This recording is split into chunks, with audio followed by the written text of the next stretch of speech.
Hi అండి, నమస్కారం. నేను మీ ప్రసాద్. ఈరోజు నేను చెప్పబోయే టాపిక్ ఏంటంటే ఇన్వెస్ట్మెంట్. ఇన్వెస్ట్మెంట్ అంటే అందరూ ఒకేలాగా గుడ్డిగా ఒకటే నమ్మేస్తున్నారండి.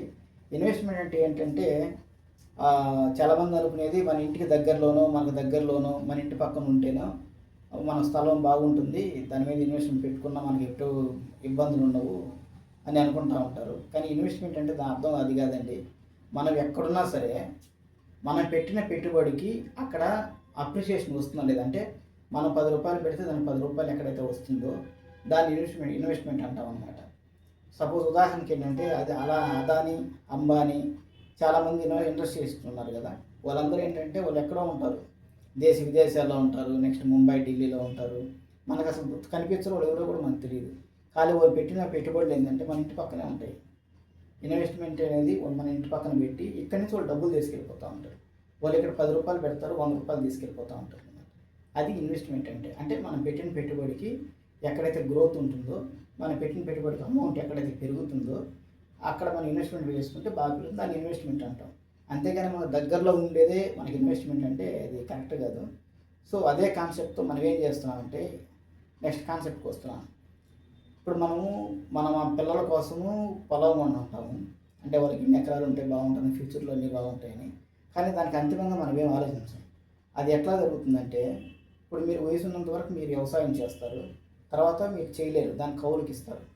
సో కౌలు కూడా తీసుకోరు నెక్స్ట్ కొన్ని సంవత్సరాల తర్వాత. కారణం ఏంటంటే మనకు జనరేషన్ మారుతుంది, వ్యవసాయం చేసేవాళ్ళు చాలా తక్కువగా ఉంటారు. నెక్స్ట్ దానికి కూలి పనులు చేసేవాళ్ళు కూడా తక్కువే. నెక్స్ట్ మీ పిల్లలు ఏంటంటే చదువుకొని ఎక్కడో సెటిల్ అయిపోతారు. సెటిల్ అయిన తర్వాత వాళ్ళు వచ్చి ఇక్కడ వ్యవసాయం చేయమంటే చేయరు. అప్పుడు ఏమవుతుందంటే మీరు పెట్టిన పెట్టుబడి జీరోకి వచ్చేస్తుంది అన్నమాట. సో అప్పుడు ఏం చేయాలంటే మా కంపెనీ ఒక రకంగా ఆలోచించి ఒక మంచి కాన్సెప్ట్ని తీసుకొచ్చింది అన్నమాట. అదేంటంటే మీరు కనీసం 5 లక్షలు పెట్టి మా దగ్గర ఒక పొలం కొంటే ఆ పొలాన్ని మేము లీజుకు తీసుకుంటాం 12 సంవత్సరాలకి. 12 సంవత్సరాలు కనుక లీజుకు తీసుకొని నెక్స్ట్ ఆ 12 సంవత్సరాల తర్వాత మీకు ఎంత రిటర్న్స్ వస్తాయో మేము ముందుగానే ఒక బాండ్ పేపర్ మీద రాసి దాన్ని గవర్నమెంట్లో రిజిస్ట్రేషన్ చేసి మీకు ఇవ్వడం జరుగుతుంది. ఇక్కడ 2 విషయాలు. ఒకటి, మీ పొలం మీకు పెట్టిన అమౌంట్కి మీ పొలం మీకు ఇచ్చేస్తాం. నెక్స్ట్ 12 సంవత్సరాల దాకా మేము దాన్ని కౌలుకు తీసుకుంటాం.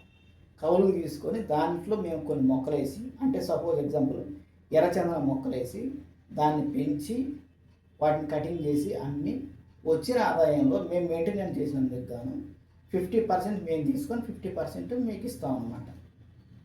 సపోజ్ ఎగ్జాంపుల్ ఎంత ఇస్తారండి మీరంటే చిన్న క్యాలిక్యులేషన్ చెప్తాను నేను. మీరు 10 లక్షలు పెట్టి 22 సెంట్లు కొన్నారనుకోండి, మా ఎన్ఎస్పి కాన్సెప్ట్లో కొంటే అందులో ఒక మొక్క మినిమం 100 కేజీల నుంచి 500 కేజీ వరకు పెరుగుతుంది. ఎట్లా 12 సంవత్సరాలకు. సో మనం 500 కేజీ అనుకో, 100 కేజీకే లెక్కేద్దాం. ఒక చెట్టు 100 కేజీలు, అందులో 100 చెట్లు నాటుతాం మనం. 100 × 100 10,000 కేజీలు వస్తుంది. గవర్నమెంట్ వాల్యూ ప్రకారం ఎర్రచందనం మొక్క ఫస్ట్ గ్రేడ్ 52 లక్షలు, సెకండ్ గ్రేడ్ 38 లక్షలు, థర్డ్ గ్రేడ్ వచ్చి 21 లక్ష వస్తుంది. సో మనం థర్డ్ గ్రేడ్కే వేసుకుందాం. 21 లక్ష ఇంటూ 10 టన్నులు, టన్ను వచ్చి ఎంత 21 లక్ష, 10 × 21 2,10,00,000.